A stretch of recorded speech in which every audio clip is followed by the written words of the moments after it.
Hello, everybody. Good to see you all. I hope that you had a good holiday if you celebrate. I did. It was nice.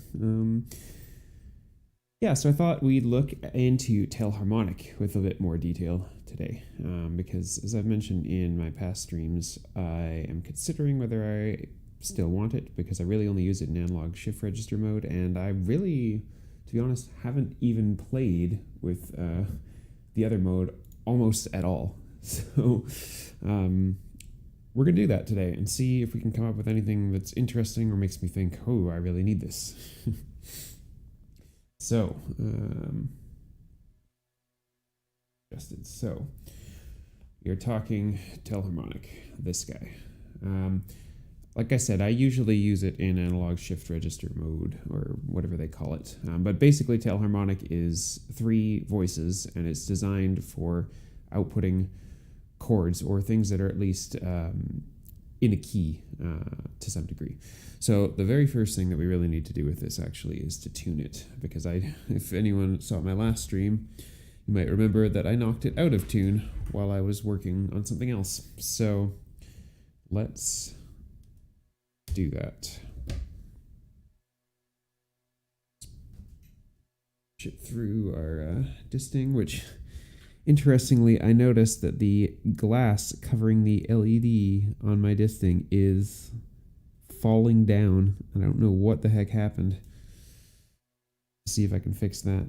Anyway, it's probably just something that goes on the faceplate. So, it's gonna sound like crap to start.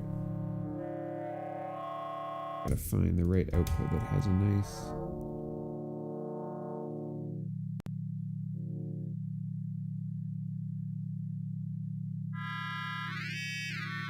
There's a good spot for tuning this. This also needs to be in...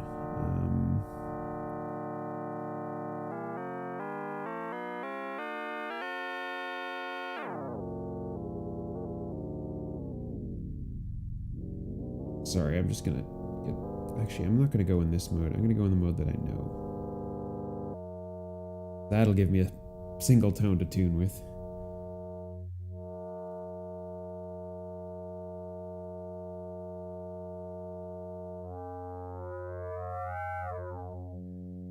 There we go. That's relatively stable on the tuner here. So let's make this. Okay, so none of these controls should matter in this mode. That's good.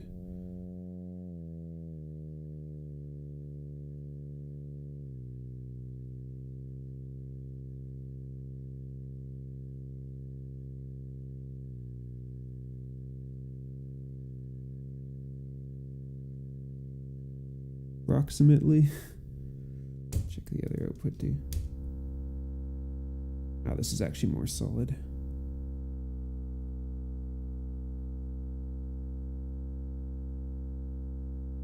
Alright, that's close enough.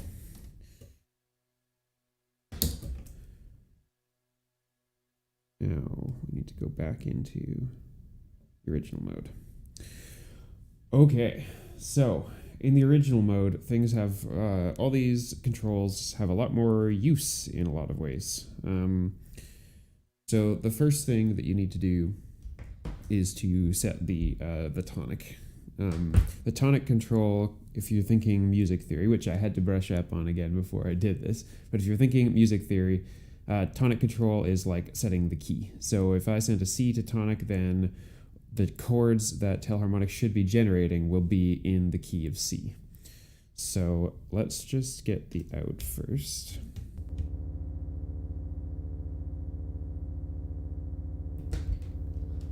And let's send a nice easy C from one of these parts. We'll clear out part 1 here.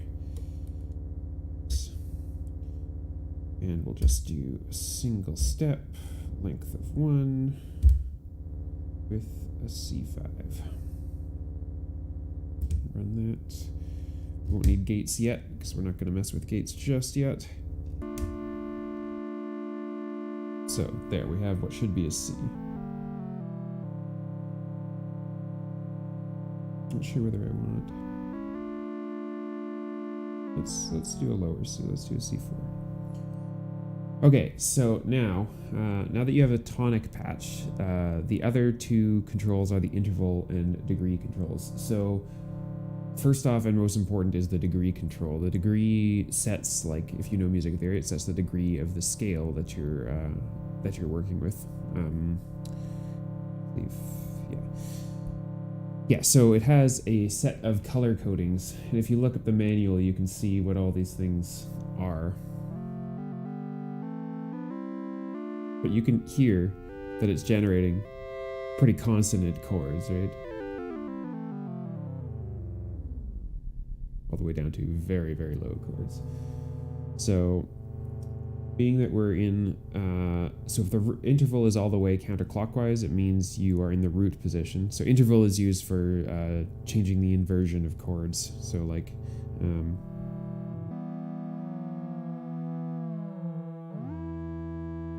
it has a bunch of different settings, including like, this is octaves and this is octaves only, I believe. Here that it's unquantized at a certain point. That's unison. Unquantized for a certain point again.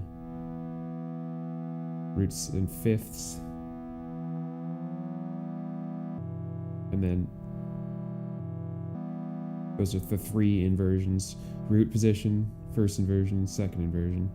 Anyway, we'll leave it in root position. We'll talk more about that later. So when you're in the root position, that green color, let's put this up front. That green color you can see in degree, that's now a major chord. Then we get this, I believe, is. Oh, that was interesting. I don't know. That looked like it changed color, but maybe it didn't. Ideally, this should be like in terms of chord theory or whatever. It should be, you know, the 1, 2, 3, 4, 5 thing. This would be minor. Orange is diminished, supposedly. So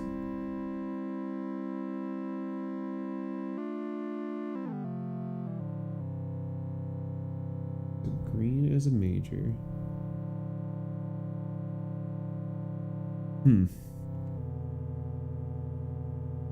That makes sense. That sounds like a diminished chord. That sounds like a major chord.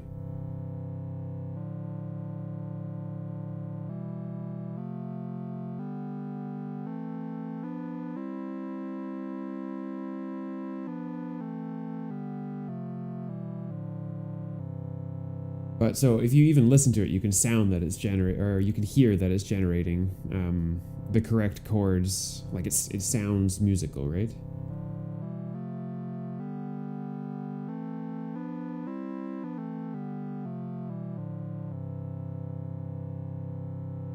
So I'll leave the music theory to other people here.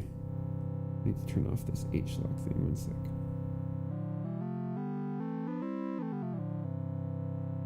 But it should do that. So what we can try is sequencing into this some sort of chord progression.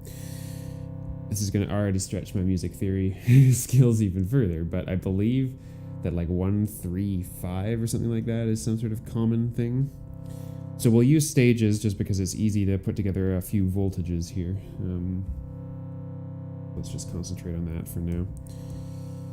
So we will do a 3-step one, I guess. So we'll put them all in orange mode, and we'll just gate it from tetrapad. And let's just see what we can do here.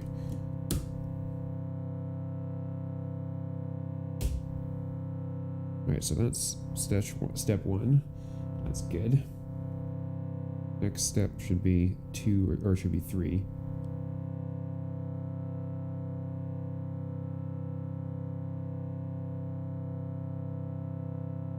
I think I've patched something wrong here.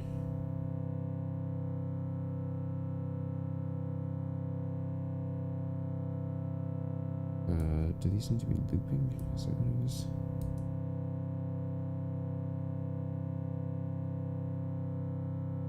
Definitely patched something wrong.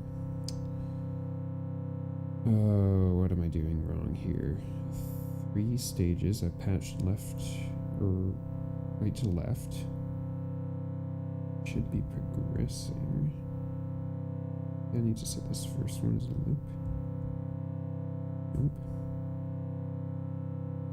I've apparently forgotten everything I know over Christmas. What the heck? This should be doing a 3-stage pattern now.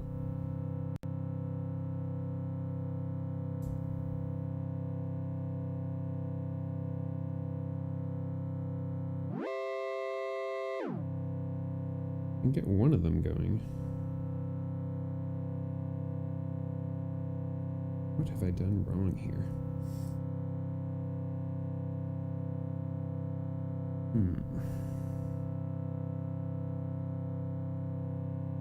3 steps.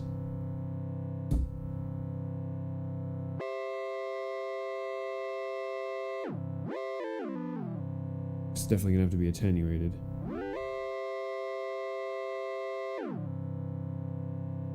Let's just patch that now.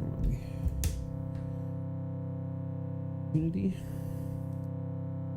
Otherwise, it's way too fast.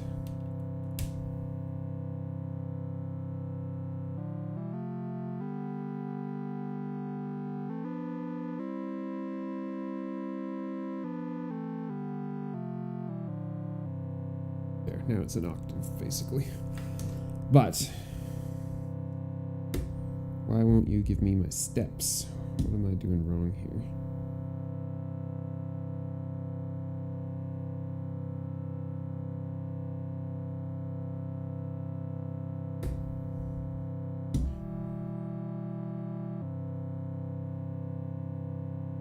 Oh, I wasn't hitting the right pad.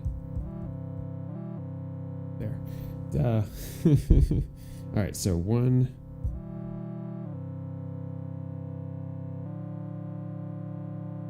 Three. We want it to not glide.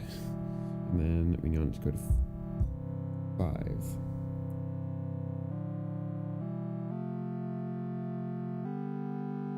So let's see if this sounds like a chord progression.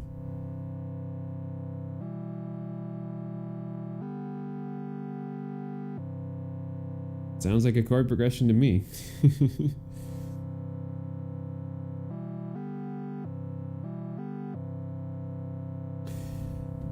Let's see, there must be more complicated chord progressions. Let's find one that's more interesting than that, because that's pretty boring. Let's see here.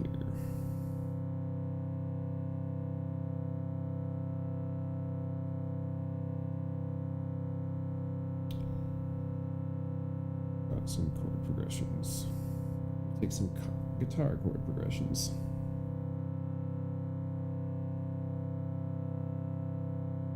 Maybe.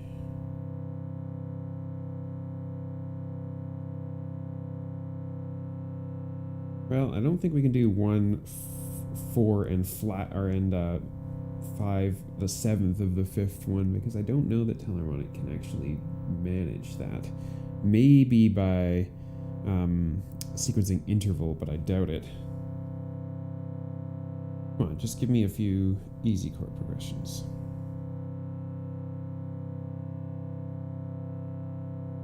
What do we got here? Okay, we could do 1, 5, 6, 4. Let's try that. So that would need one more. So 1. Just get it reset. 1,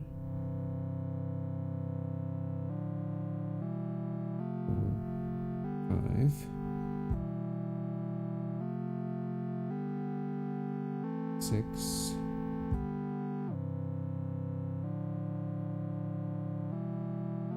4. Let's see.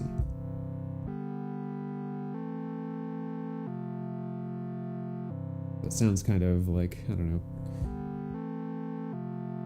either choral or poppy. Interesting. Okay, that's an interesting enough of a progression here. So let's try working with interval now. So interval, like I said, is involved with choosing the inversion or basically the distance between notes that degree is generating.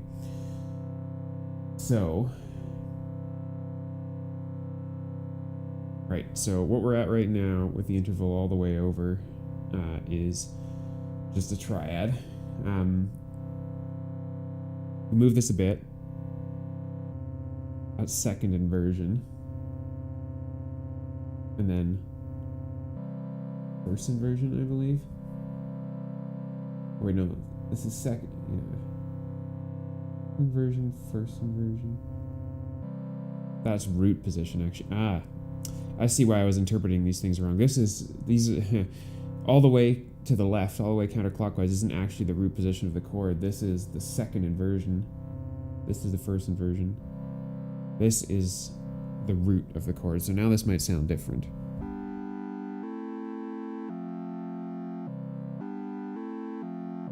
Yeah, a little different.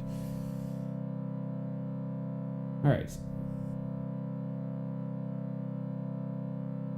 You know, come to think of it, why didn't I use the attenuator or attenuverter on degree? Oh well, I won't patch that up yet. Okay, so those are the first settings on interval.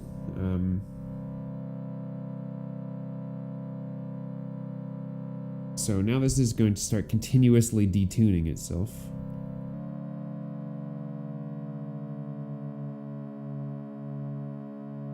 Till eventually now we are at, this is fifths, which should make this sound different again.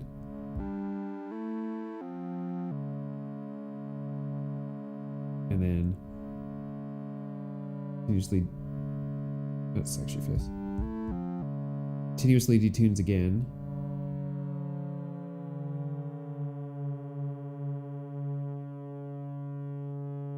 So you get unison. Boring, right? Continuously detunes again. And now you get octaves. So lots of different options for the way in which you might want to generate your chord.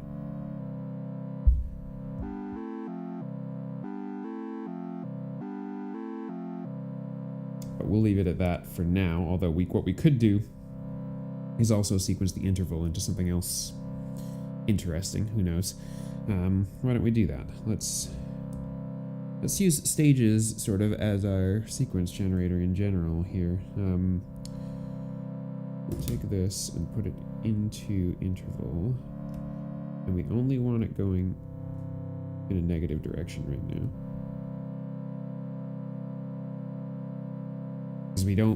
I only want to sequence between the inversions for now. Let's just see how that behaves. And then we'll actually. So I'm going to set it up to be triggered from the same pad, but because it's only length 2, this will be interesting because it's not going to be. Sequence isn't going to run.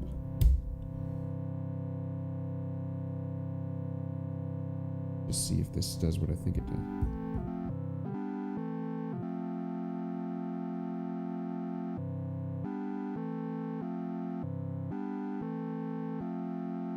Right, so you can hear it's actually cycling the inversions in the background too. If you look at from the top, you can watch the sequence go.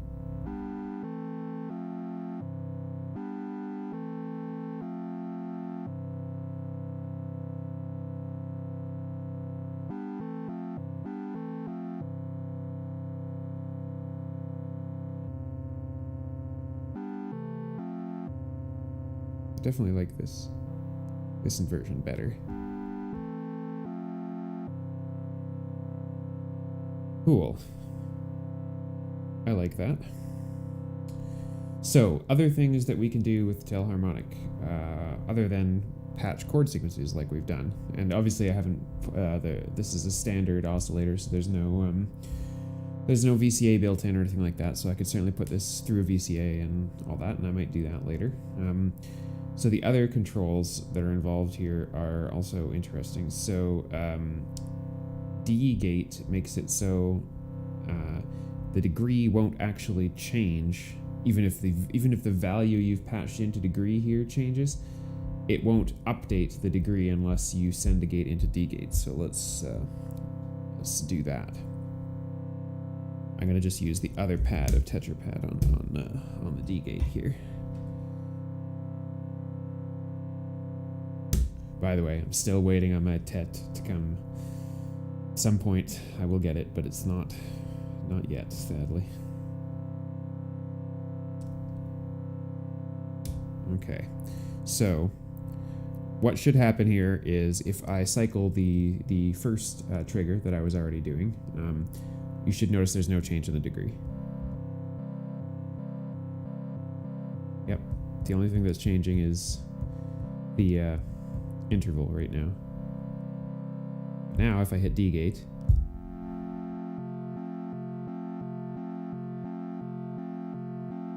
now I've kind of locked in the degree value that was present at the time I hit that gate.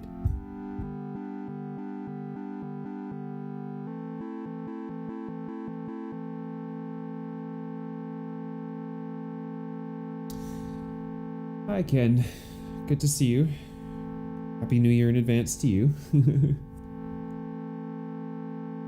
Hope you had a good Christmas if you celebrate. We're just messing around with Telharmonic's standard modes today because I have not really used them before. But yeah, anyway, so that's what D-gate is for, is it takes the value that you sent into degree and doesn't immediately update the chord that's being played, but it only updates it if you trigger D-gate, so it kind of lets you lock in values, so to speak. I don't know how useful I would necessarily find this for standard chord progression stuff, but I don't know, maybe. Okay, so next, in terms of other controls, there's obviously there's an FM in. It does what you think it would do.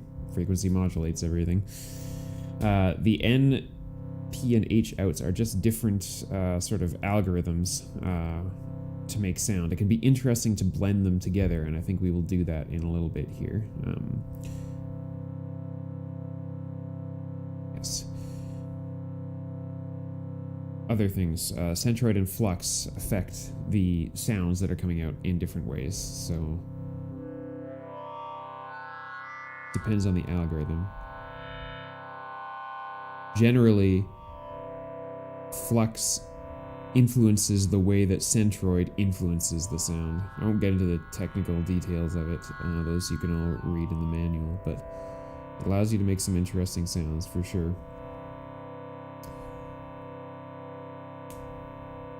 Yeah, this is I don't know if this is the one that's called voice mode or if it's the one that I commonly, yeah, the 3-voice shift register. That's the one I usually use. So what I'm looking at here right now is the normal mode of Telharmonic, which instead of having the 3 voices that rotate around, it just generates chord sequences. So like this.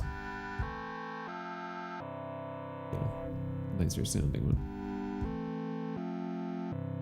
So what I'm doing here is I'm sequencing it from stages, and I'm also sequencing interval, which is controlling the inversion of the chord to make it a little more interesting. The other controls, obviously there's CV control over the centroid and flux and stuff like that. There's also this H lock, which I have not used, so we might have to try this, but it's supposed to lock a harmonic in so that doesn't change. I think you can hear that. You hear that ringing in the background.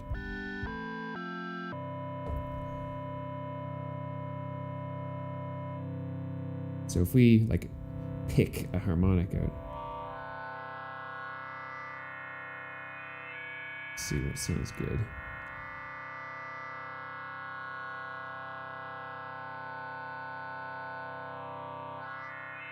Let's take something out here.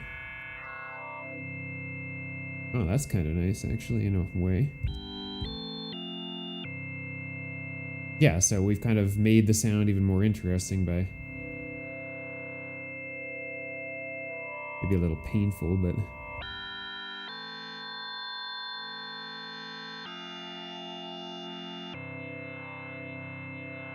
that's an interesting effect.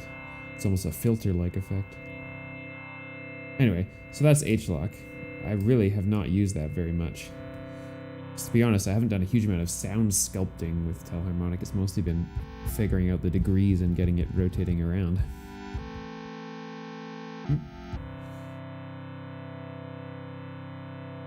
Yeah, okay, so other things.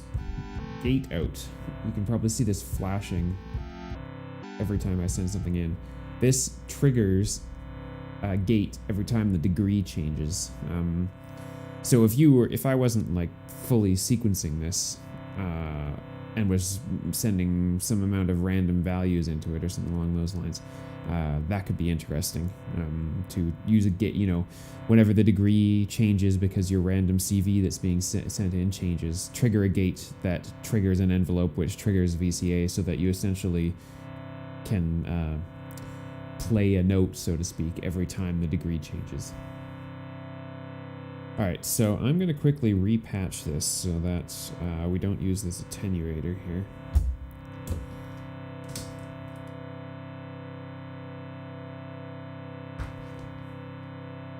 That way, we can save that attenuator just for mixing.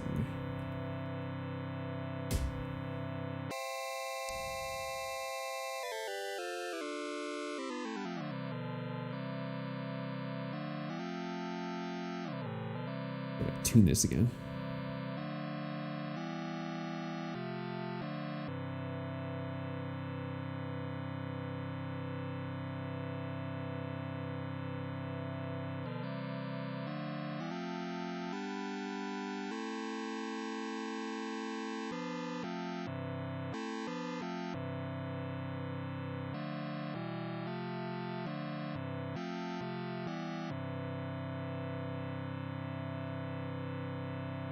I have to redo this whole sequence. Let's just redo it. It'll be easier that way.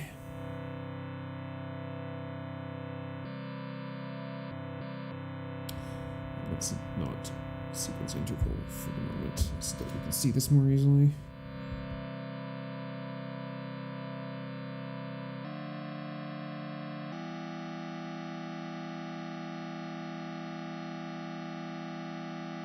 What did I say that sequence was previously? Oh, let's see. 1, 5, 6, 4. Right. 1,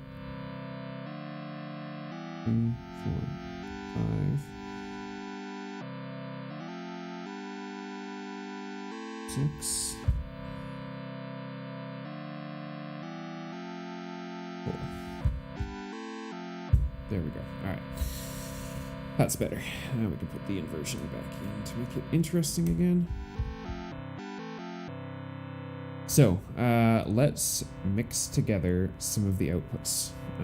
Let's let you hear the other outputs, by the way. This is the P output.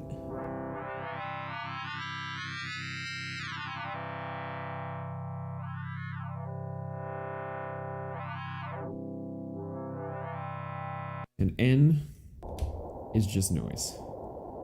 I think flux just becomes a filter / resonance of some kind. But yeah, not necessarily useful for what we're doing. So we'll blend together H and P.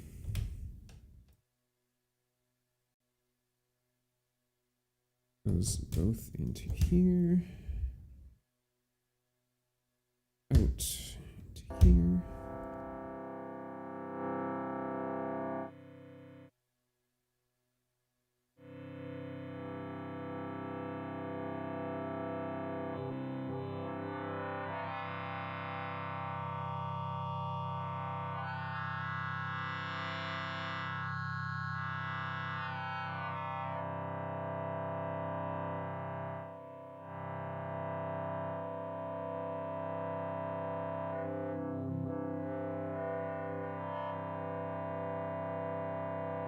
let's do what I love to do because this is the greatest module that I've had in a while and put it through Cubase.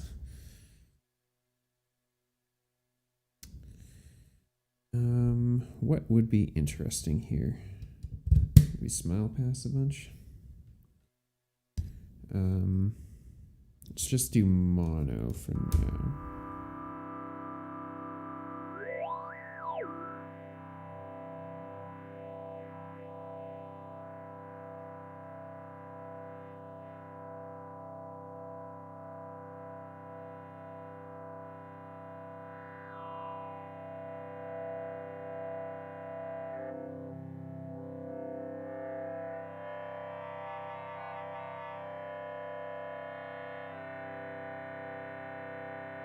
Maybe I'll take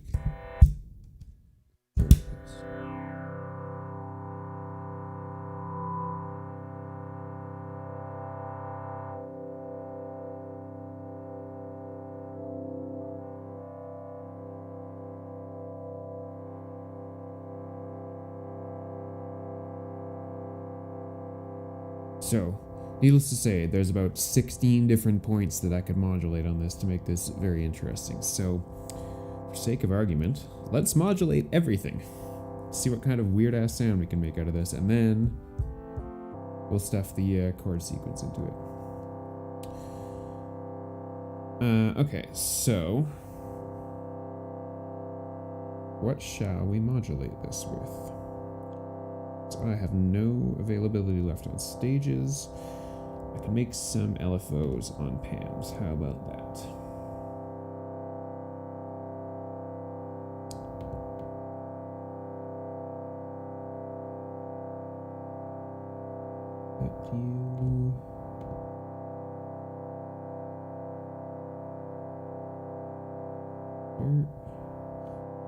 Offset it a little bit to make it interesting. Or not offset. Offset's not what I want. Offset and PAMs. Maybe we should do a thing on PAMs later. Offset and PAMs is offsets the voltage value up or down. Phase is what you want to like make it run out of phase with the actual timing of everything. Alright, that's a little too fast, but that's easy to solve.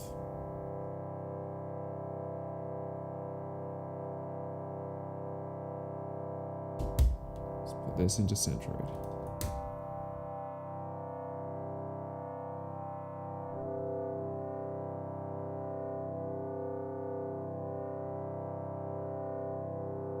Alright. Let's get started. What about number 2?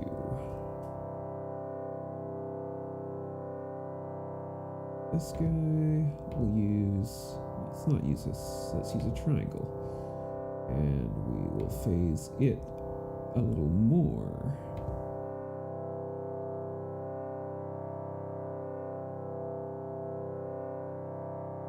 And maybe instead of divide 4, we do divide 5, so it sort of beats out of sync. I don't like that Flux doesn't have an attenuator, but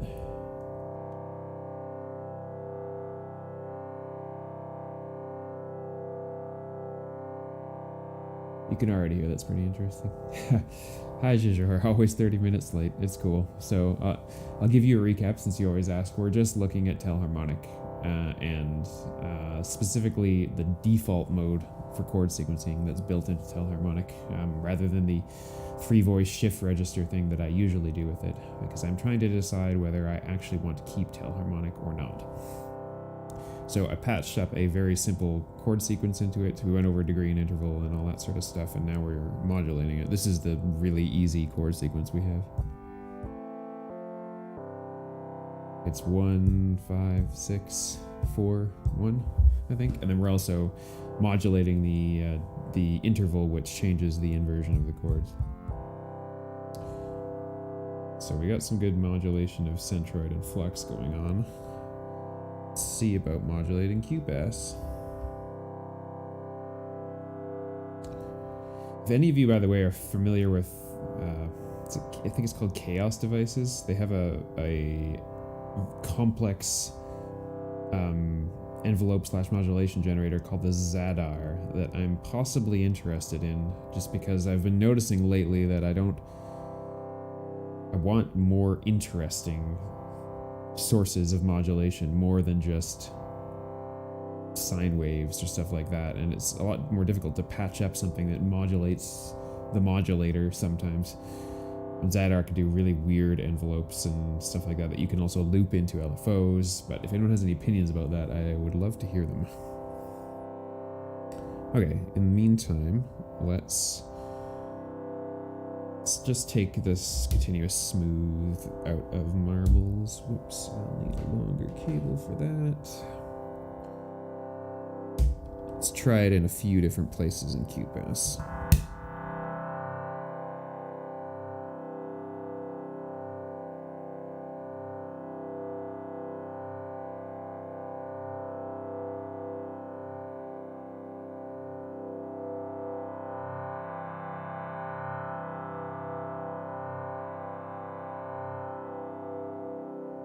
Kind of like that. It's got a bit of a swell effect. I'm not sure.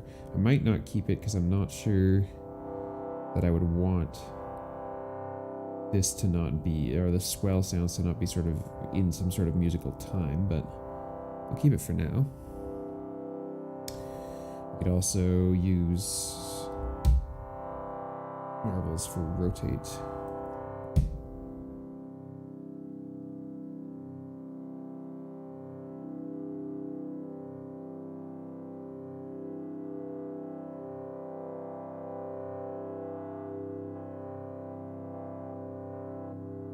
Might be a bit too stepped for what we're looking for here.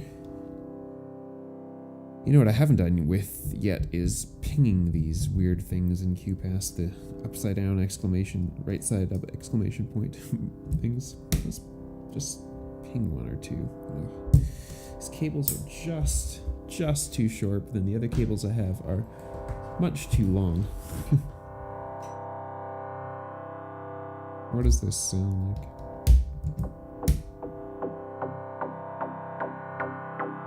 That's actually pretty badass.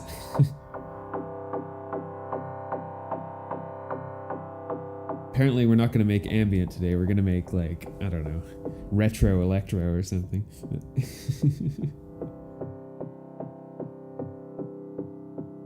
That's cool. You have to remember that. Now what about this other input? That's much more like pronounced and space laser gunny.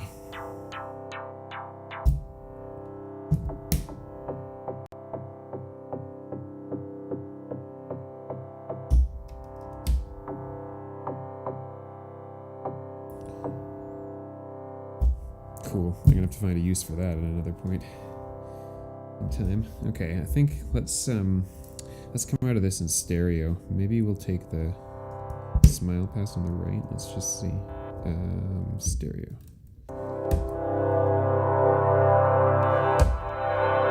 Ooh. Turn off the reverb for a moment.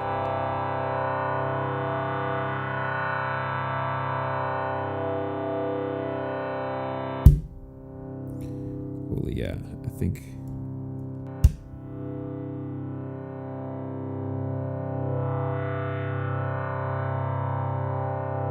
we might have to take low pass out from both sides because otherwise it biases really heavy because the low pass is cutting off a lot of the frequencies, right? You can hear that a lot probably in your right ear.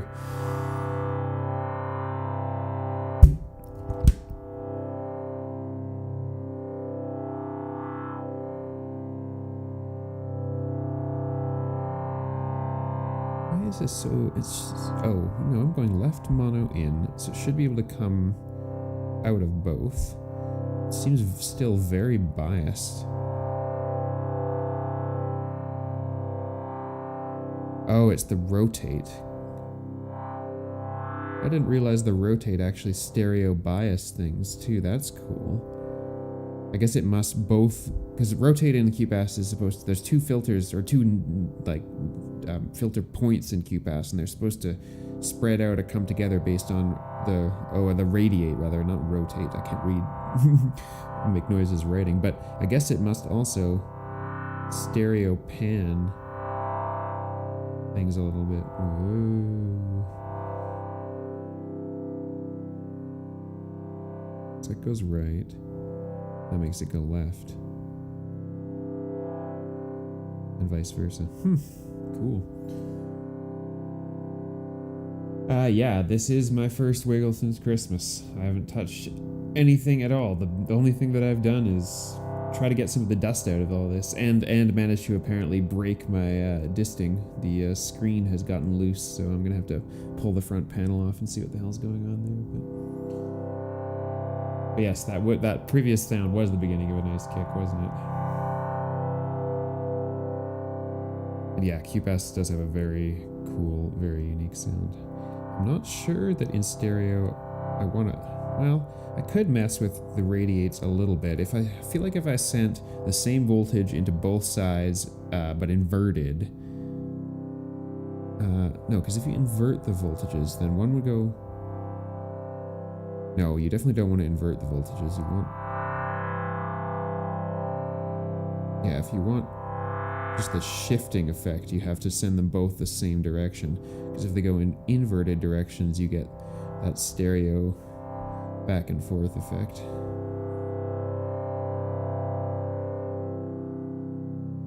What does that kick thing sound like in stereo?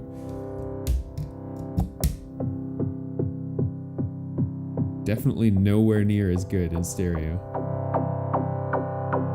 Oh, actually, sorry, that was because of the frequency modulation. But yeah, I would definitely keep that in mono, personally, if I was to use it.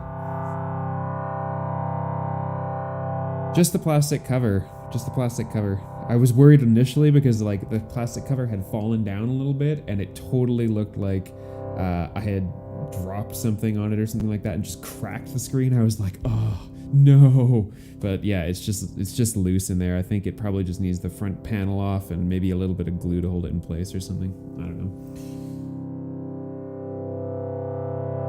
Oh really? Okay, that's good to know. Common problem, it's not just me. Let's put a LFO through these and just see what we get. Where am I gonna get an LFO out of? Let's do it out of pans again. We'll take another one of these LFOs. 10 seems a little much for now. Let's do another divide 5, but we'll get out of phase again a bunch. Okay. Let's just use these.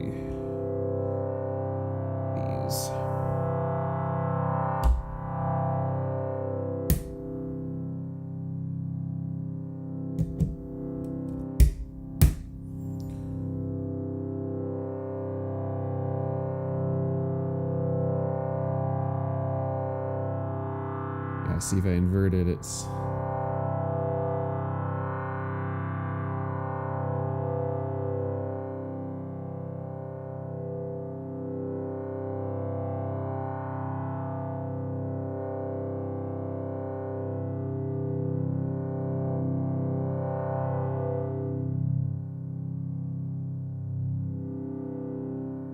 that much to it.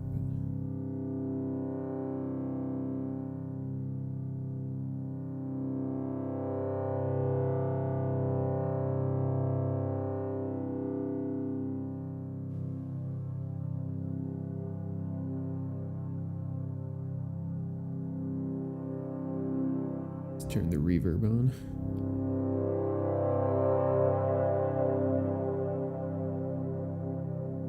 Sounding pretty cool. Have I inserted the SD card down the side of the reader on the Disting yet?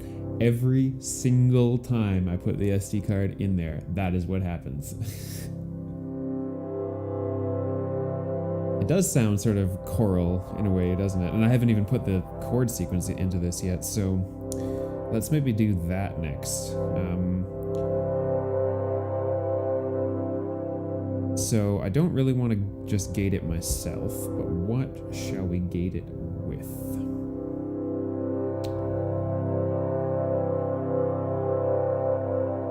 Something semi-random.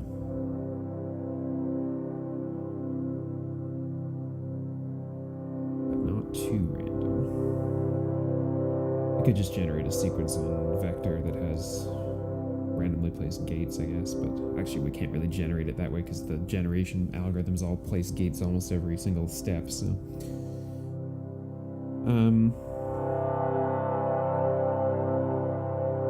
Let's use Ornament and Crime, because there is there's sequence 5 in Hemispheres mode, which, this is all Telharmonic and QPS. That's it. Well, and the 2HP verb, but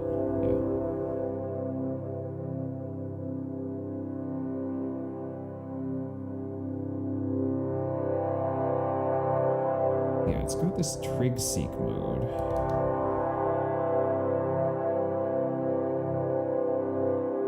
So we can do some interesting stuff with that. We can clock it off of one of Marble's outputs.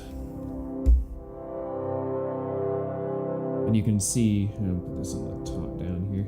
Hopefully you can see that it's basically got a set of colored and uncolored circles on it, and the colored ones mean send a trigger, and the other ones mean don't. So that's sort of generated a semi-random sequence, so let's...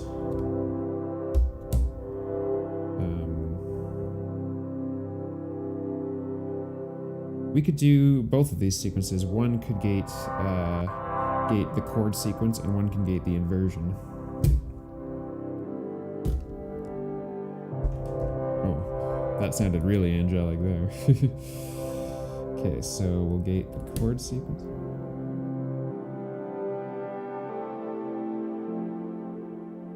I think we definitely need another chord sequence because it sounds like really poppy, but I don't want it to. Anyway, we'll do that in a sec here.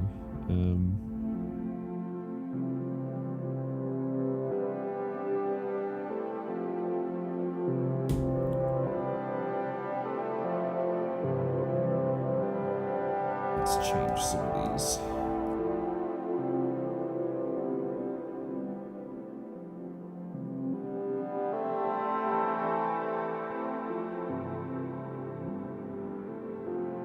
It does move a little faster than I'd like it to, so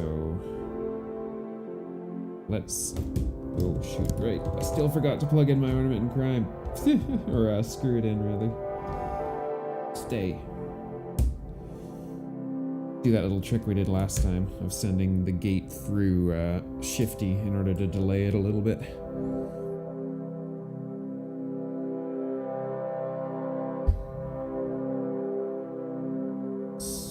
Let's take every fourth and send that in. So we get... add some cheesy drums to sing along. Yeah, really, right? Does anyone else know what's a good chord progression that doesn't sound so damn poppy?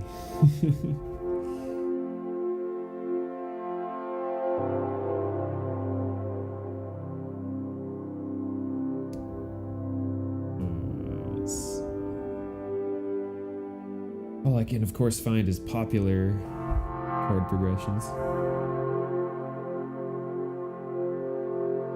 Goodness. We can't do a 5-stage chord progression on stages right now. We can do up to 4.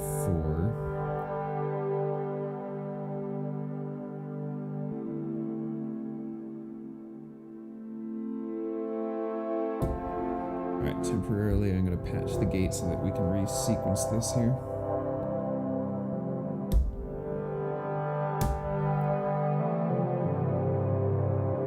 And I'm going to turn off... actually, no, the reverb can stay on for the moment. Okay, so here's another progression, which is 6, 5, 4, 5. Let's see, 1... I'm definitely gonna have to turn off the reverb to be able to hear this properly. 1,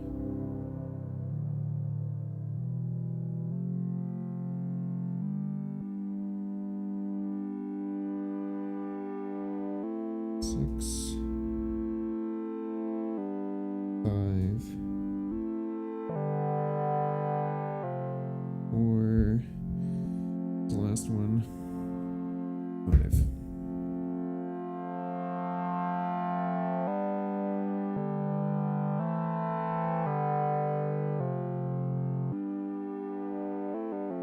I don't know, that doesn't sound very good.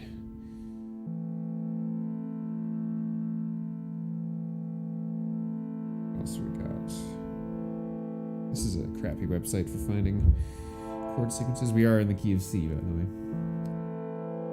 If it wasn't changing so often. Yeah, it's true. So, what was that again? That was 1.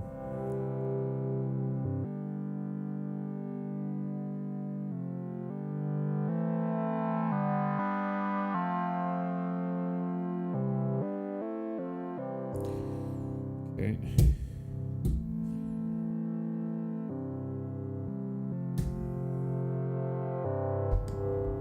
Let's change the trigger sequencer and make it have less triggers. Maybe just like that.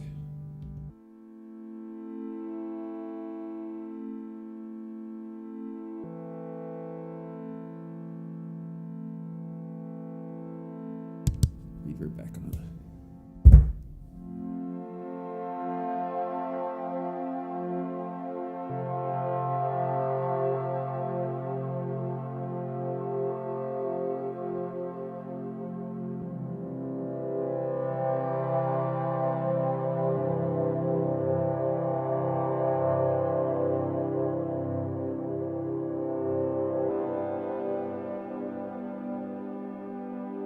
Hemispheres fork for... Wow, I didn't realize that there needed to be a fork for the 1U version of Ornament and Crime. I thought it would just run the same firmware, because I'm considering getting a 1U version of that as well, since they have it in IntelliGel size now. That was a good tip. This does sound much less poppy now that it's a much slower progression.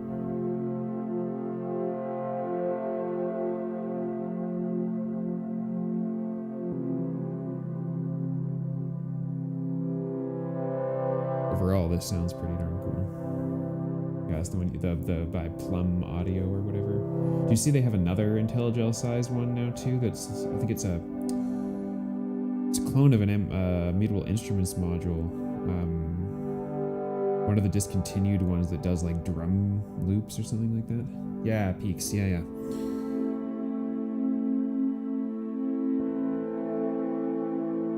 Okay, what else can we do with this? Because this is already sounding pretty darn good.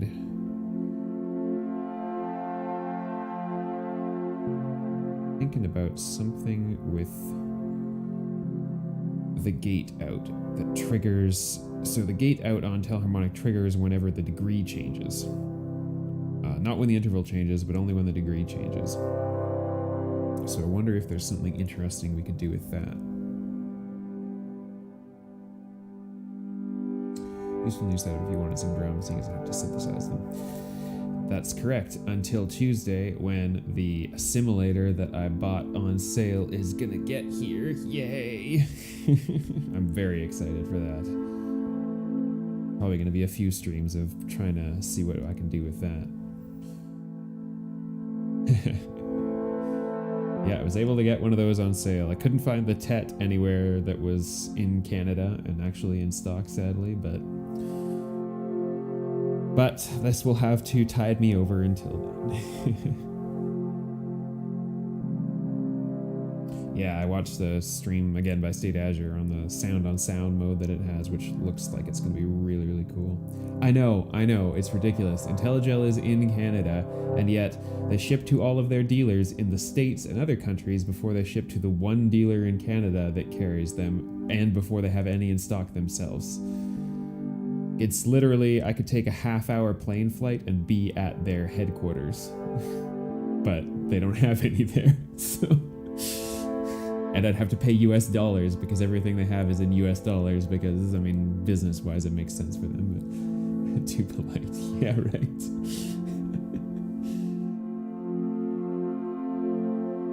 Alright, what might I trigger with this gate out?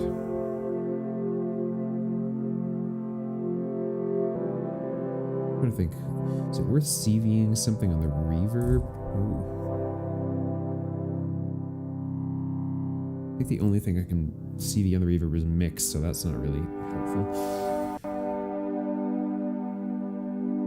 Much as the 2 HP verb has been like super invaluable, I'm also thinking about having something that's a more powerful or interesting or modulatable reverb at some point here, because I don't know. It would be nice to have. That's coming from a Brit.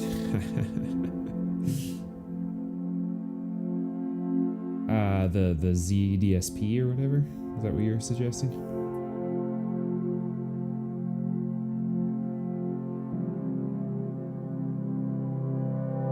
There aren't, yeah. There are not very many reverbs for Eurorack, unfortunately.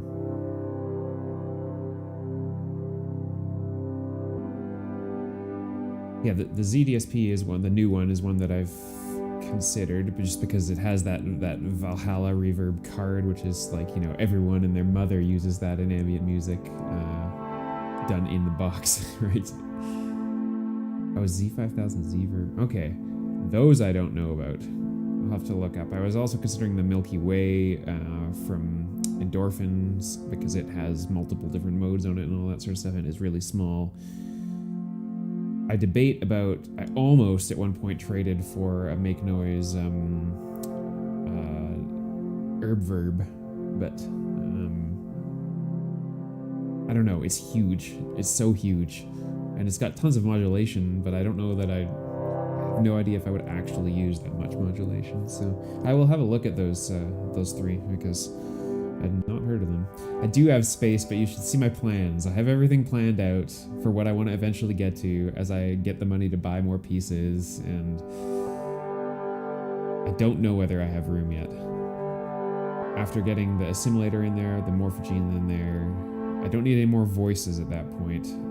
I need to do some rearranging down here because I want to fit the TET in here, and I also want a planar V2 so that I can do the whole joystick thing. Apparently the TET and the TET plus tetrapad and the planar play together very, very well in terms of making interesting modulation sequences. I'm hoping that removes the necessity of me wanting to get a Zadar, because then if I want a complex envelope, I can essentially record the voltages myself and play them back that way, but we'll see. You've almost filled your plans for 2 more cases, yeah. If I didn't restrain myself, I would have done about the same thing. I think I said in a previous stream, the only thing that I'm considering is a little control skiff down here, because I figured that if in 104 HP I can get the vector sequencer, the jack expander, the tetrapad, the TET, and the planar. I think that fits in 104 HP, which is perfect. It's like all the things that I do that's control stuff, all in one rack, done. But we'll see.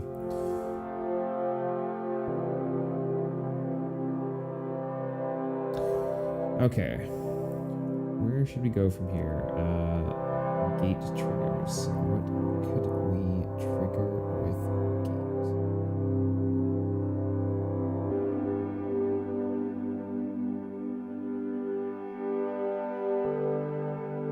Well, I'm curious. We still have that guitar sample from last time in Morphagene.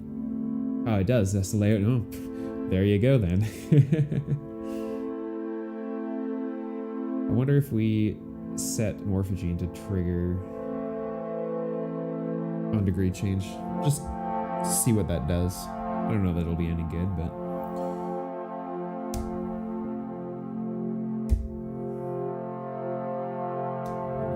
long cable again for Morphagene. Actually, I don't need that long.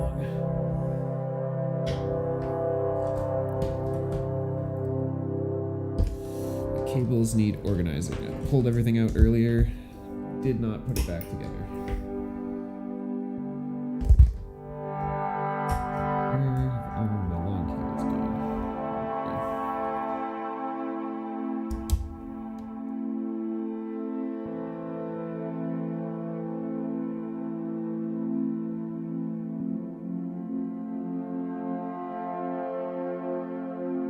Let's just leave this wide open. Leave the morph up. Slide down.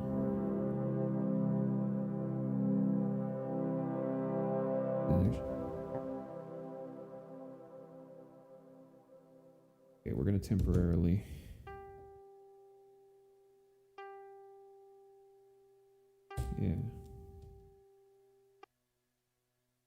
that was not what I wanted to pull out.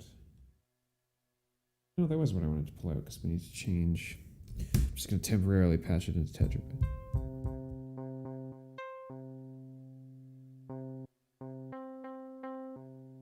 Maybe no more for the moment.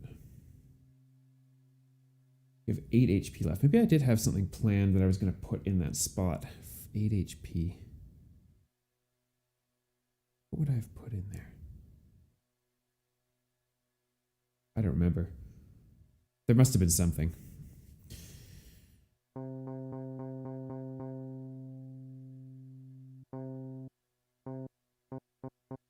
Oh.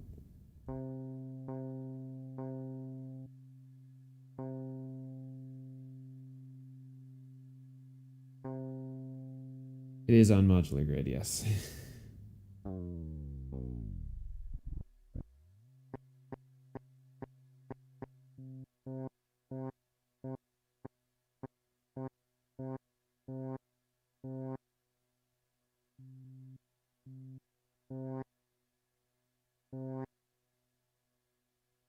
Maybe that threw a delay, but let's just see.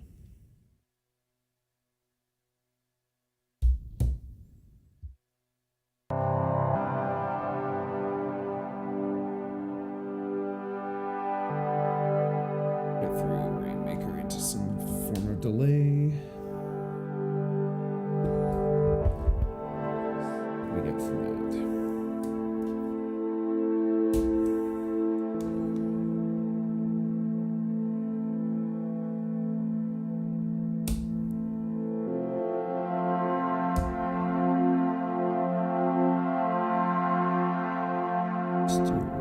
Simple delay to start. We'll mess with the rest of it later. We'll do a ping button or feedback.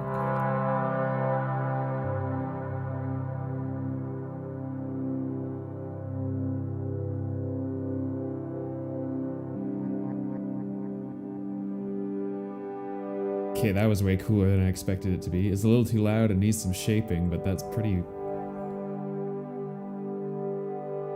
Do it again.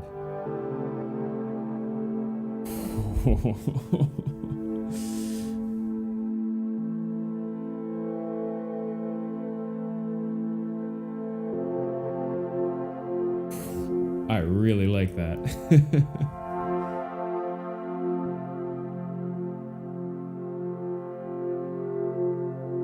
I'm debating whether it should be triggered by gate out or something else. It definitely needs something. Probably on 8. Well, the volume's already pretty far down.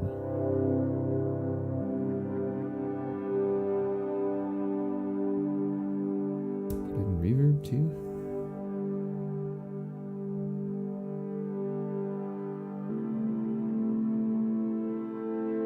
Maybe a bit more feedback. Tone dark on the feedback. That's a bit more subtle, that's nice, but it might need a bit more volume now.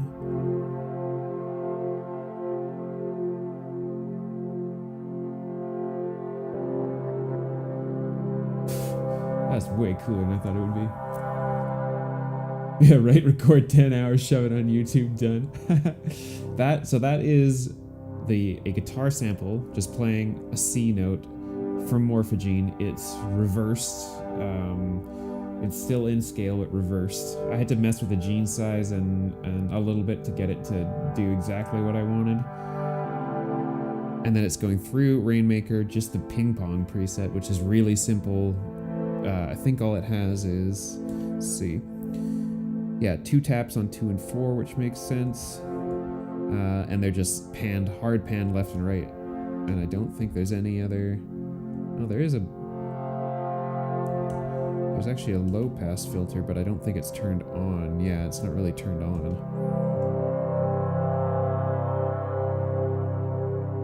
Yeah, that's it.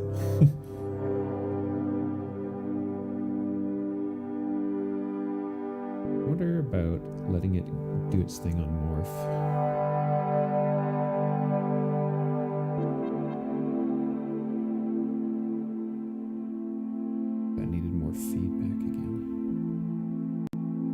want it to echo more.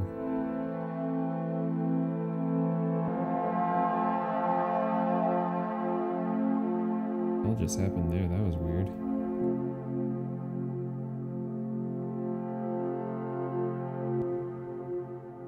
I'm gonna listen to it on its own again.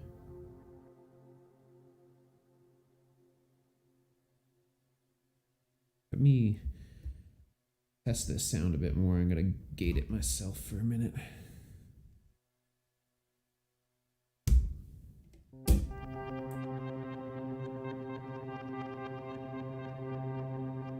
Whoa.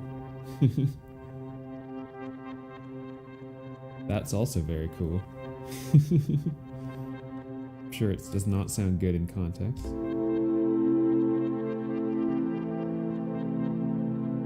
Well.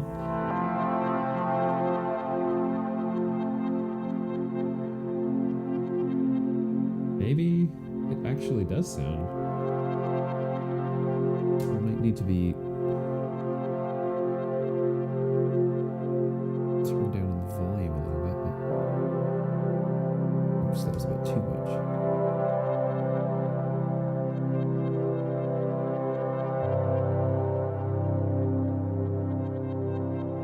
Yeah, the only problem about making it build up into this is that, well, I guess, so this is the behavior of Morphagene when play is not patched. Even if I patch it with an empty patch chord, it's gonna wait for a gate to do anything. So how would you progress from doing it every so often into this, I wonder? I guess you'd have to have a gate. You'd probably have to merge together two gate signals, one of which comes every so often, like you said, and the other one. What do you mean gate high?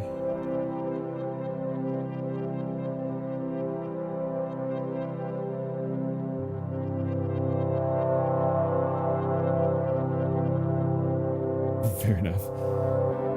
Yeah, if I put two gate sequences together, one of which happens steadily and one of which happens like massive repeating like it is right here, which is essentially like the clock out from this, I could pretty much do it with. And I could also use the disting as a switch. That might be the better way to do it. Let's just see if we can do that in the first place here.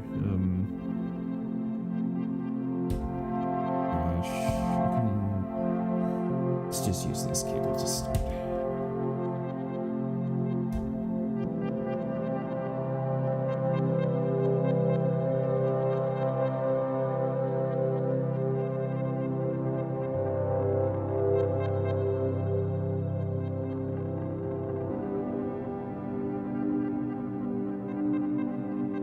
Right? Yes. IntelliGel, if you're watching, you could, you know, release them to Canada.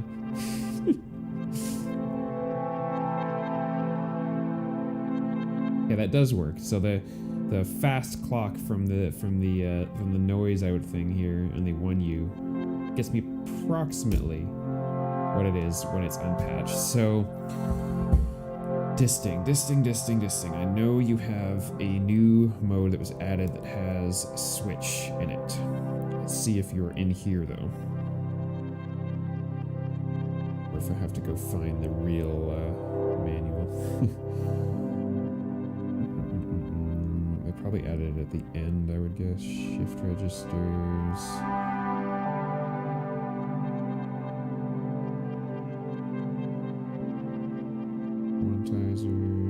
Audio playback. By the way, I still haven't solved the problem with the audio playback that I seem to have on this, where every time it records via the audio recorder, it records an empty wave file.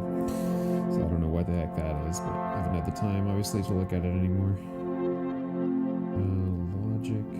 This must not have it in here. Stereo filter logic. I don't see the switch. Let's get the manual.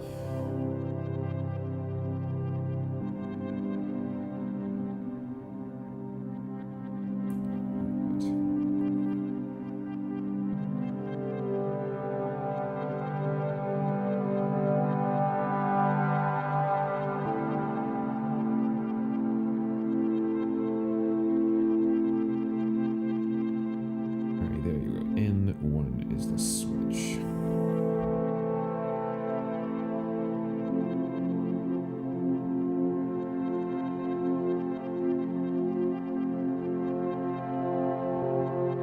Where is what? That's M. Oh, L M.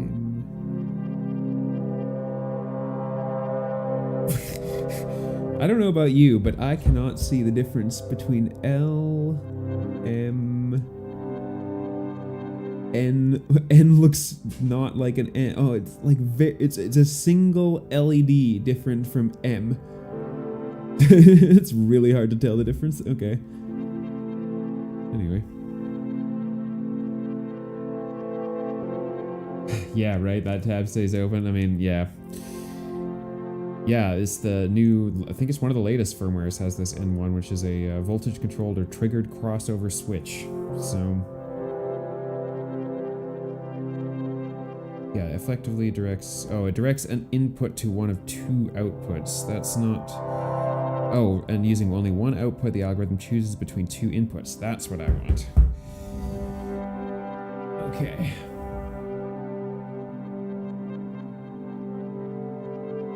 So, in order to do this, we need one output, which is going to be the thing that goes into play, which can be a cable, longer cable,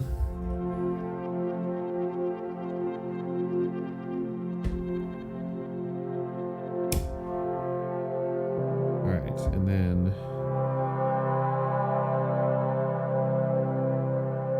so X and Y are the inputs, and Z is control CV or trigger. So we'll go, one of the inputs is going to be from, let's do a short cable because we don't need a long one, I don't think, for this.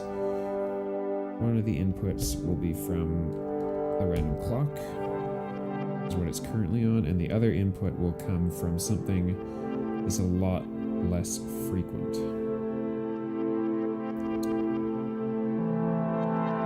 For now, let's just try the gate.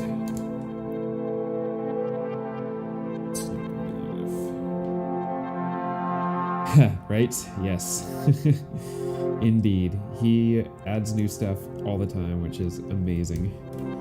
And you are almost certainly right. That some of it, at least, is because he's a software engineer. Okay, so, and then we'll just use a gate off tetrapad to change here. So now we're on the continuously firing mode. Now we should be on the only fires when degree changes mode.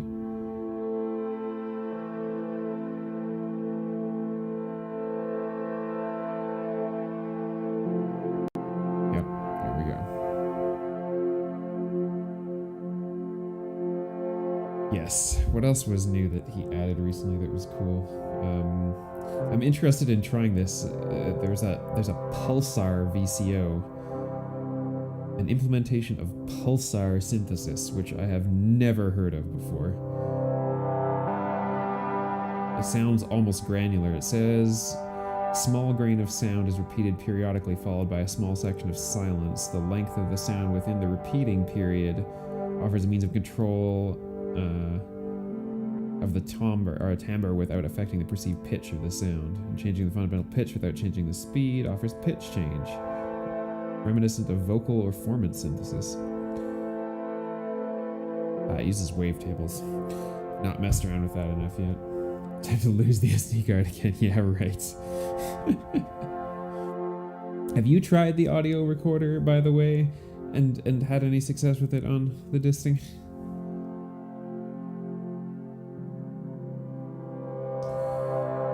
I think gate out from Telharmonic is not the right answer to this. It does need to be something a little more/less frequent.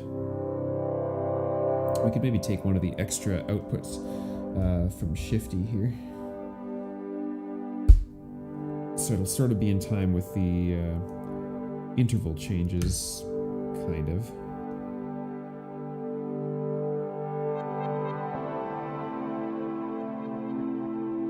Yeah, that's fair. I mean, to be honest, as soon as my simulator gets here, I don't think I'll ever use this as an audio recorder, but it sure would be nice to know why the heck it doesn't record. I feel like I've improperly formatted my SD card or something along those lines. Hello, Crafty Kaiju. Good to see you. Thanks for stopping by. We are making some fun sounds with Telharmonic right now, mostly. You know, let's do a recap, since a lot of people have come by since we started here.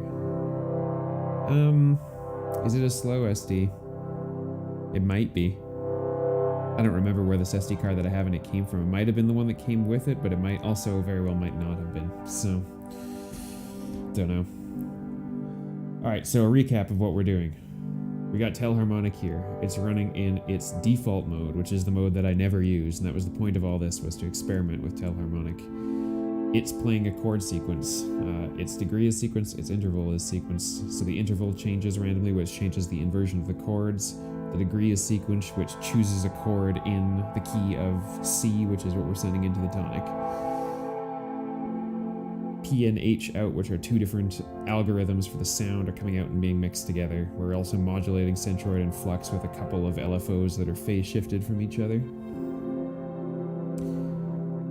Yes, I believe that they might, so I might have to double check that. Whether I could be bothered now that I have a simulator coming, we'll see. Anyway, so that's all being mixed. Those two voices from Telharmonic. The chord sequence, by the way, is coming from stages here. It's going through QPass. We have another LFO that's going into the rotate left and right, and we have another LFO that's going into the frequency. Both low pass are coming out into the mixer with some reverb added onto it. And then the occasional noise that you hear in the background, the ping pong noise, is the guitar sample we used on the last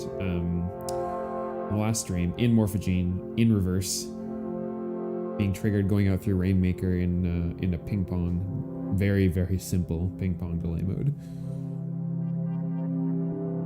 And then we also, this is all the clocking for Morphagene is going through a switch so that we can switch back and forth between this occasional triggering and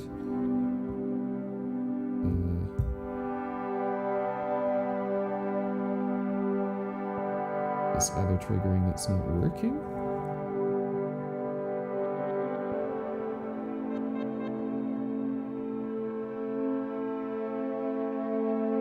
This isn't working the way it's supposed to. Actually, the switch isn't doing what it's meant to.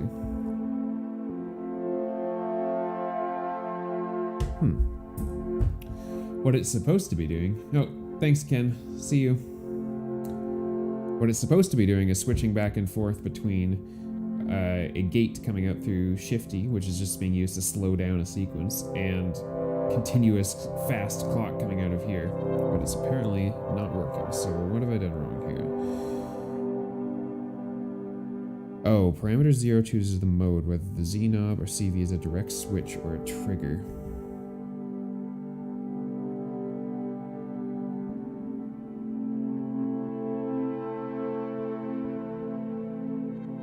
Okay, now it should be a trigger.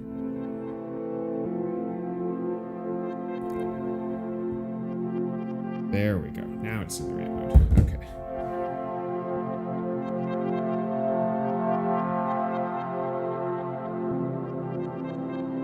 Wouldn't it? Yeah, if it was like a Bluetooth connected version of Disting where you could modify everything from your phone. Yeah, like an H9, exactly. That would be really, really sweet. Just gonna see if I can tweak this clock value to get a little closer to what the original thing was with Morphagene.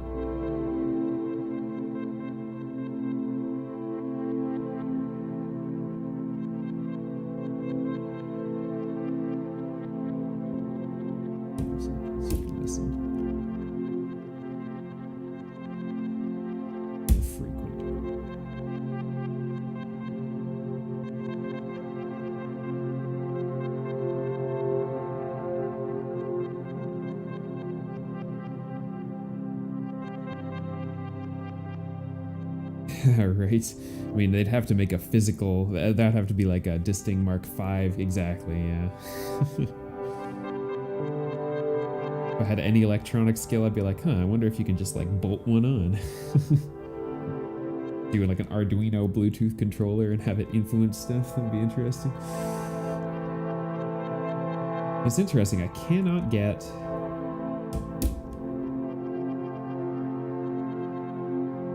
You could with MIDI. That is true. Did you see, by the way, that they've now released... they have a...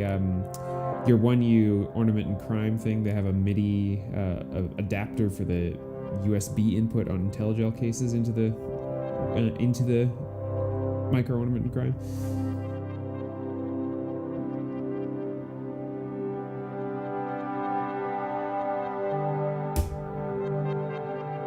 Yeah.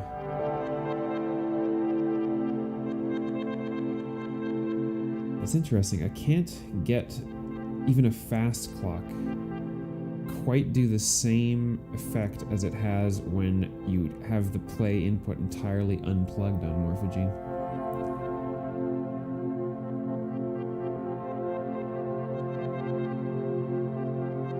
Yeah, that's fair. I think that the Disting has the plans or whatever published, because it's just a bunch of pin outs, isn't it? I thought it was just a bunch of pin outs from the Disting, and then it just has to be connected in a certain way to the IntelliGel stuff.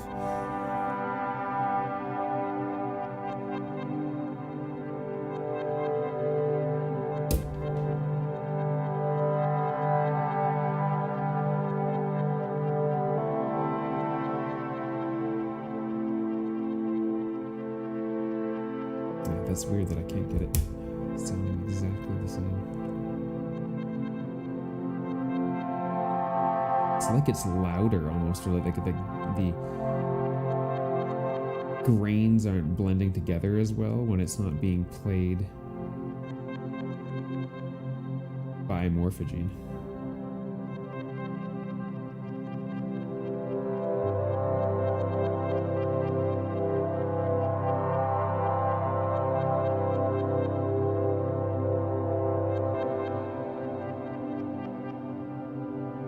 It's not changing again.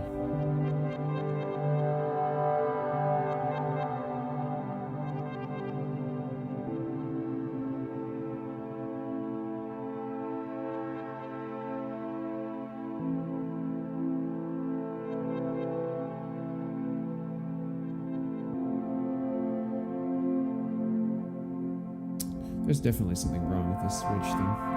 It's not changing in the way it's supposed to. Mode 0, Z is a switch. The switch occurs at 0 volts. Mode 1, Z is a trigger. Positive going input edge toggles the switch. So it should be in mode 1.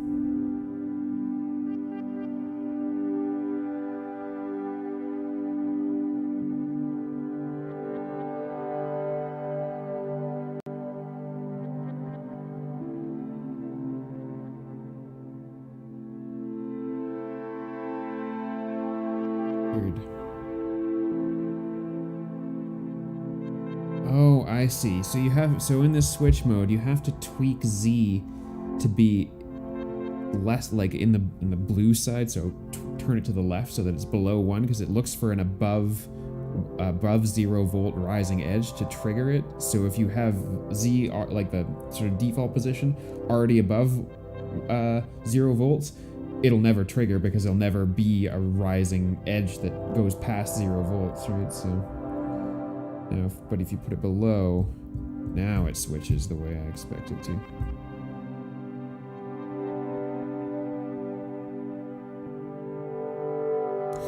Anyway, hopefully that was a good overview of Telharmonic.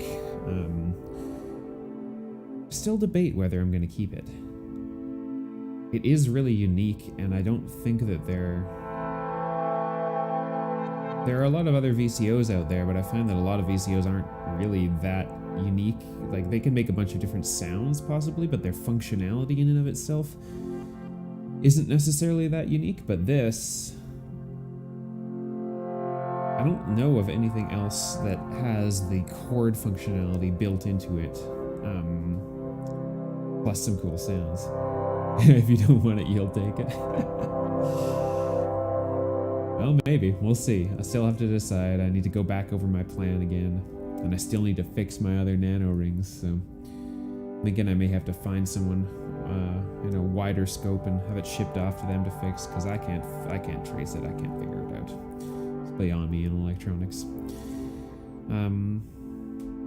But yeah, what I would replace the Telharmonic with, if I were to get rid of it,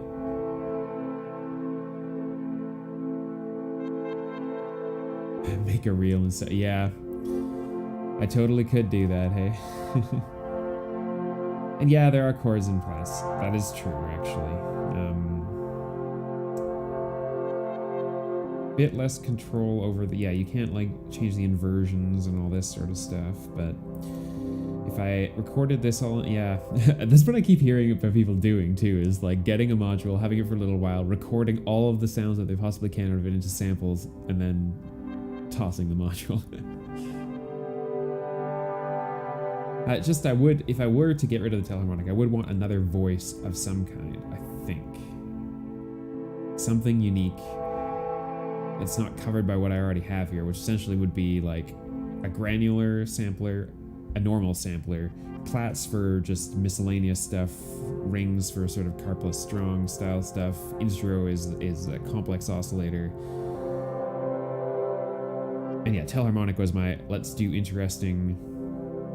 Usually I've been using it for drones, to be honest. I haven't much used it for notes or through a VCA or anything like that, but Disting as a VCA. It does, yes, but I tend to like to not use it for that if I can avoid it.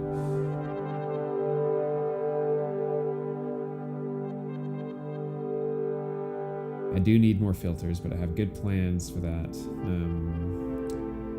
Going forward, I think I'm gonna get one of Endorphin's new filters, the Squawk Dirty to me, because it sounds great and it's tiny and yeah. What are you thinking when you say ping filters?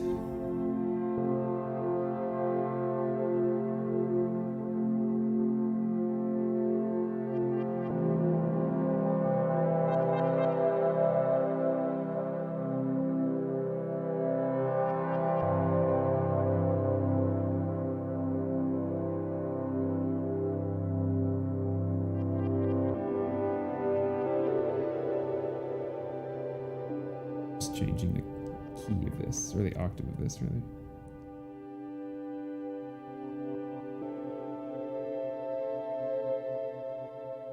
Yes, low pass gates, yes. I used to have one, didn't know how to use it.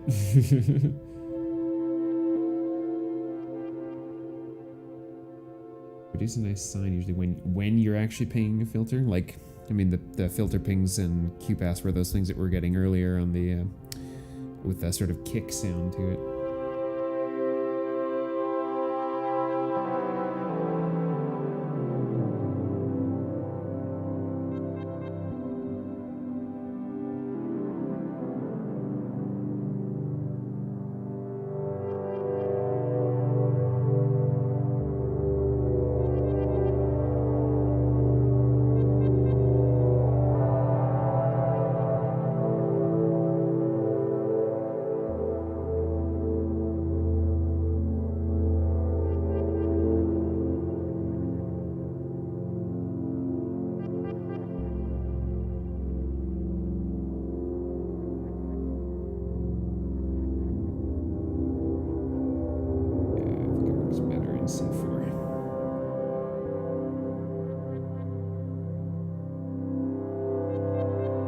On audio in.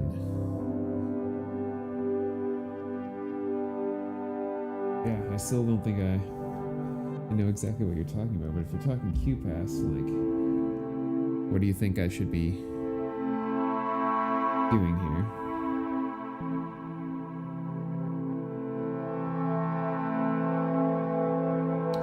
Yeah, and the resonance is up a bit, not too high because it goes crazy.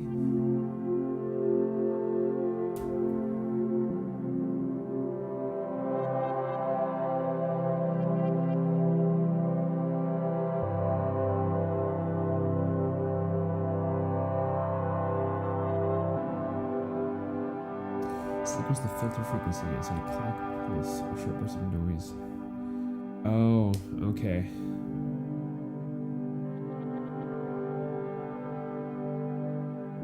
Right. Oh, and oh yeah, you're talking about having a self-resonating or like a self-oscillating filter kind of thing, right? To get a sine wave out of it and then use that as a voice. Yeah.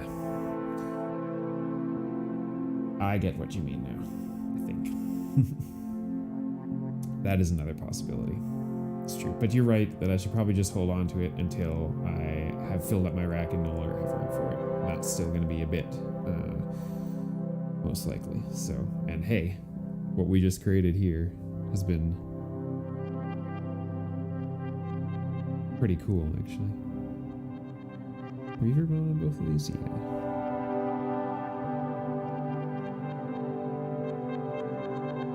I feel like adding one other thing, which is to pan around the ping pong sound a little more.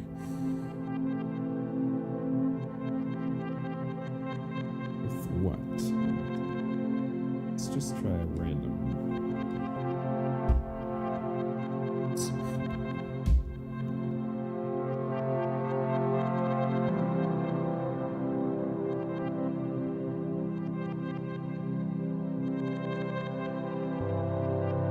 I don't know that sounds better. Go back to the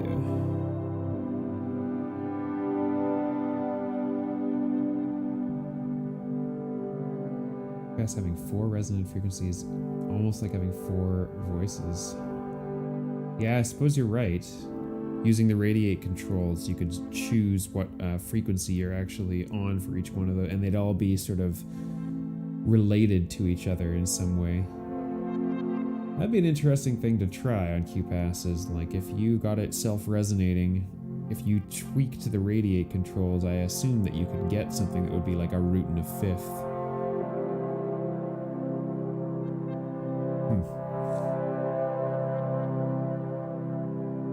Odessa, that's another Chaos Devices, right? I think I saw that somewhere recently. Oh, that's big. Oh, it's additive synthesis. That's different.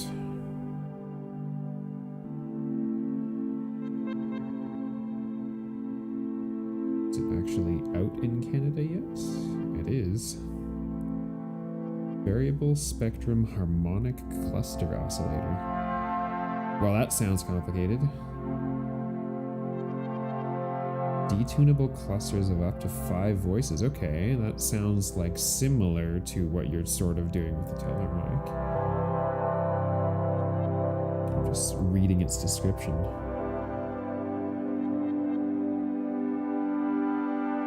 Okay, I'm gonna look for some demos of that because, oh, it has like a comb sort of frequency response. Okay. Units up to 5 copies of the sound can be spread apart for a fat and dense cluster of voices. Wow, okay. And you know, I don't, to be honest, I do not mind that things sound digital. Shall I rant about the whole digital versus analog thing? Because I think that it's a farce. I think that a lot of people are like, oh, analog sounds so much warmer and blah, blah, blah, blah.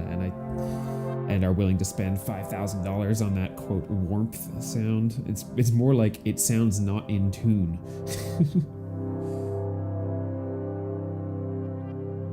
Yeah, I mean, what, the only thing that I have in here that isn't, pretty sure Telharmonic's digital, the CSL is analog. That's about all, yeah, that's all that's in here.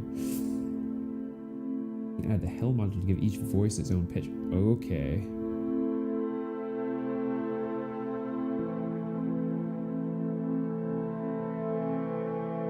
Alright.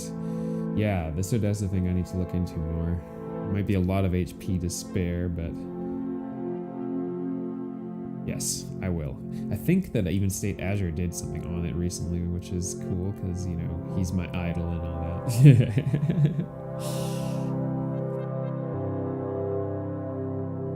that. So that's a definite possibility. I'm just really excited for the assimilator to come in because that's one, make all sorts of fun noises on modular synths, but I think It's my personal thought that everyone should have some form of sampler in what they're doing, especially in ambient, because being able to capture outside sounds and mangle the hell out of them and turn them into something else, or even just play them back, is great. That's half the reason I got a Zoom H6, is so that I have all the different microphone adapters and I can go out and record stuff. I mean, I don't do it now because it's way too cold out, but in the summer, I try to do that a lot. So that's going to be cool. All right.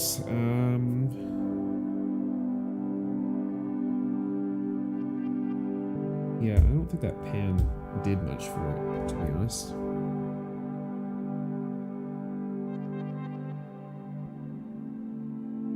Maybe let's, for the last little bit of this, let's modulate the Rainmaker, because I've really just been using Rainmaker as a complex delay, and I haven't modulated many of its parameters. We tried modulating Mod A and Mod B earlier, but what about some of the direct delay inputs that we have? So, like, you can modulate the feedback, the pitch shift, and the tone. Let's try the tone.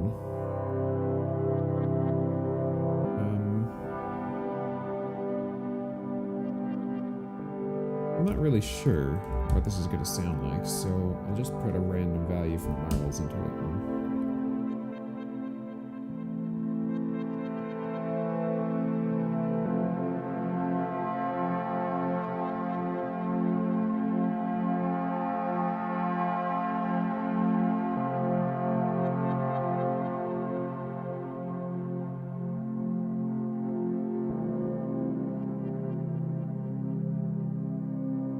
Very subtle.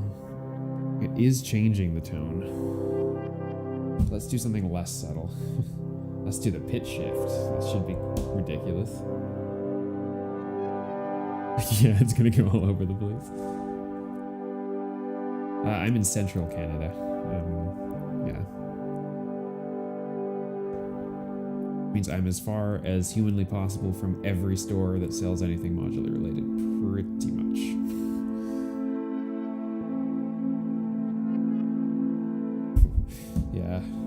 Pitch shift's a little crazy. I don't really want to modulate feedback because that seems weird.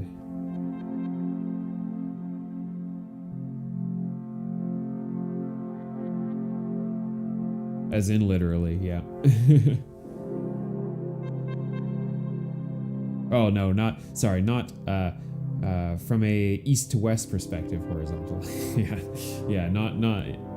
Not central north to south. That would be crazy.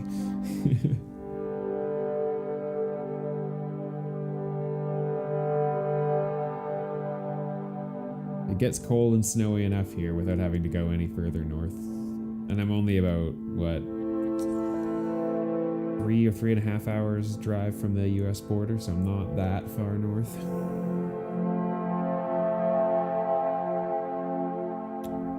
Some weird resonant stuff happening on this occasionally, just based on where the frequency ends up at alongside radiate. Sometimes it doesn't sound very good, actually. But Robot Speak. I don't think that I have heard of them. Robot Speak.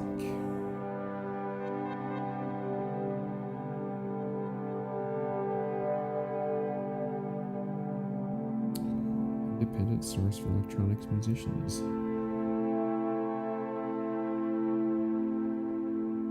They do have modular stuff. The thing that I always have to check is, do they ship internationally? Sometimes that's handy. I can't tell.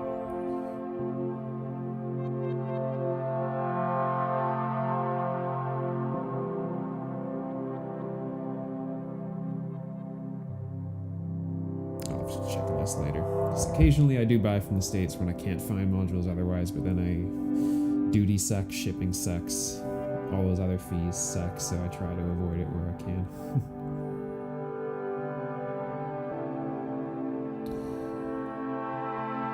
What about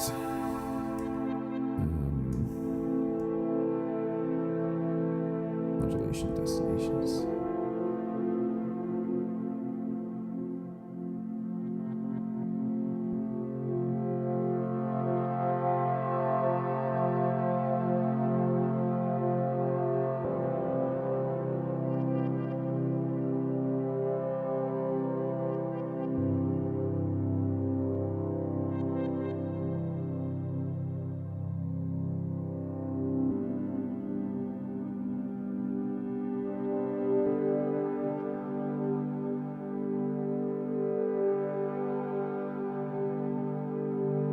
The guy just jams at a huge modular system all day and people walk in and buy modules from him. That sounds amazing.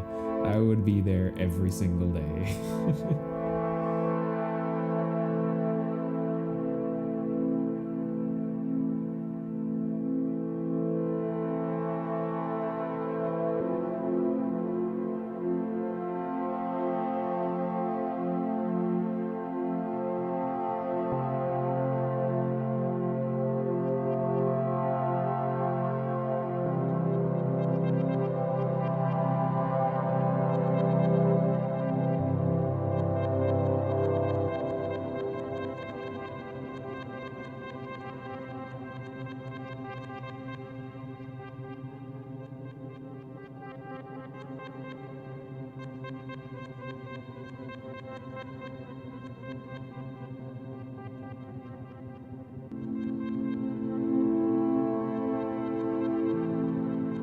That could be interesting.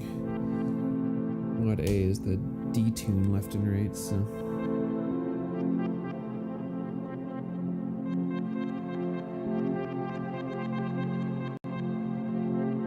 It's a little bit too much, but.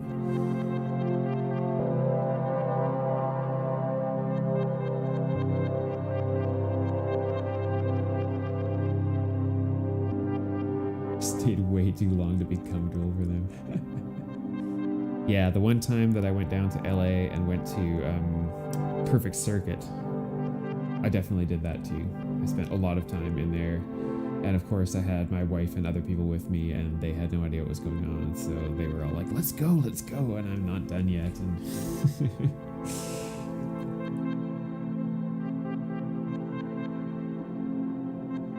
And yeah, you went to Perfect Circuit too. There you go. I think they're primarily where I've gotten my stuff from the States from, just because they tend to have so much in stock all the time, so that's handy.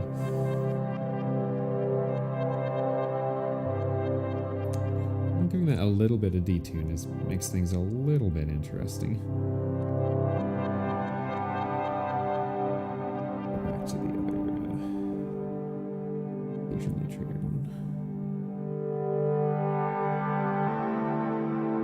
You know, the other thing I haven't considered doing is taking even more outputs from the Q-Pass, because it essentially splits one signal into, what, like 8 signals if you want to? So what about if we took something like, I don't know, the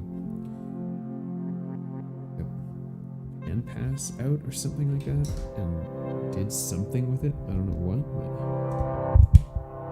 but maybe through Lo-Fi Junkie? I don't know.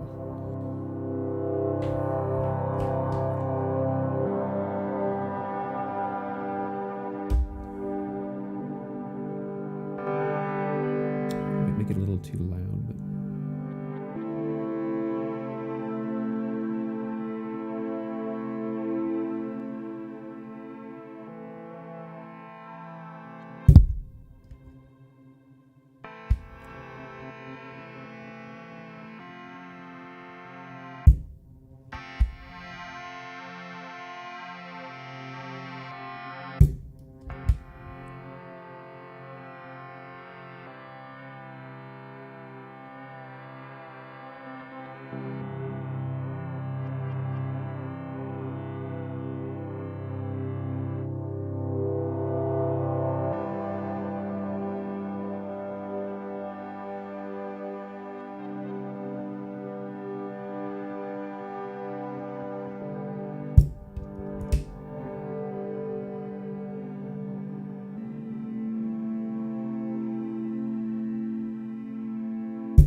it's starting to be interesting. It's giving it some more motion.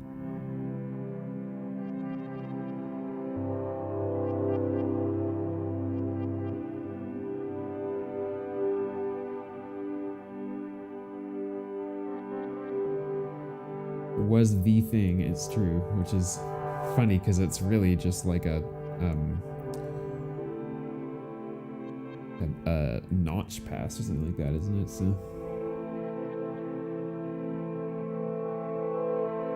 You still haven't had any rings into clouds. Well, alright. Next stream, rings into clouds then. Since so many people have asked for it. Yeah, as far as that's what I understand of Smile Pass is it's just like a notch pass that you can widen into a smile shape.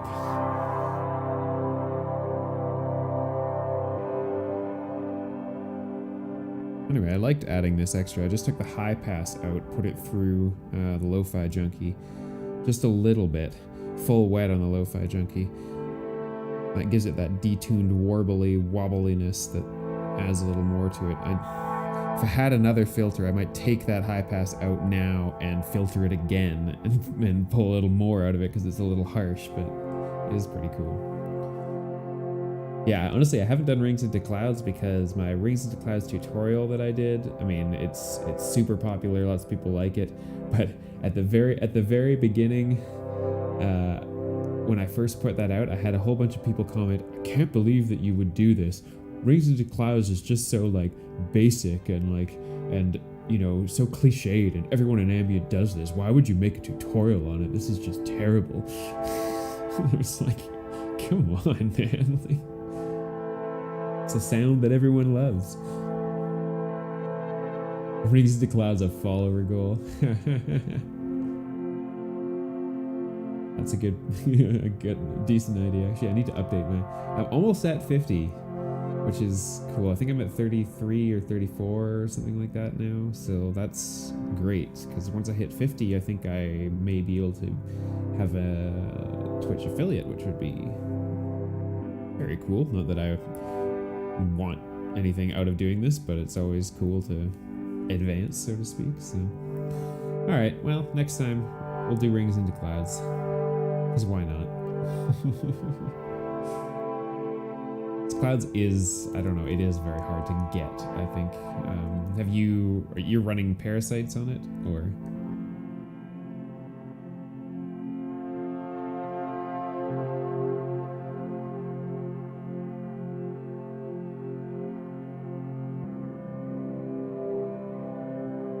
Super parasites. What is that? Speaking of followers, thanks very much, Toddkid Wars, for following. Appreciate it. One step closer to Rings into Clouds. All the modes. I mean, normal Parasites has all the modes plus extras, right? Or you? Oh wait, all the like the ones that get overwritten, right? Because there's some modes that you do miss, I think, right?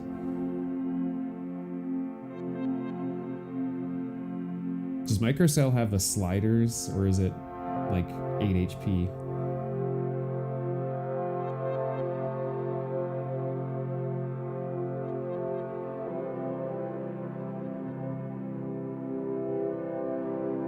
This monsoon, okay, yeah. That one has always been a little bit tempting to me because the microburst that I have is okay, but the knobs are a little hard to tweak. It would be nice to have something that's got a little more throw to it, but smaller Supercell, right? Because Supercell is that expanded version of Clouds. That's right, with something extra to it. Well, I will try to stick to, with my Rings to Clouds, I'll try to stick to the ones that are just in Parasites and maybe not involved in Supercell. So, all right. With that, I think that I'm going to call it for today. Thanks everybody for coming by. This was much more successful with Telharmonic than I expected it to be, actually. I'm pretty happy with the way this sounds. So it will, at least for the conceivable future, be sticking around in Modulating. And yes, next time we will do Rings into Clouds, and that will be on Monday. The 10-hour YouTube cut of this, yeah. I just have to put some sort of, I don't know, meditation themed video in the background and say that this is for sleep or something like that. It'd be perfect. Alright, let's see if there's... I'm going to send you guys all over to a guy who does a lot of good VCV rack stuff.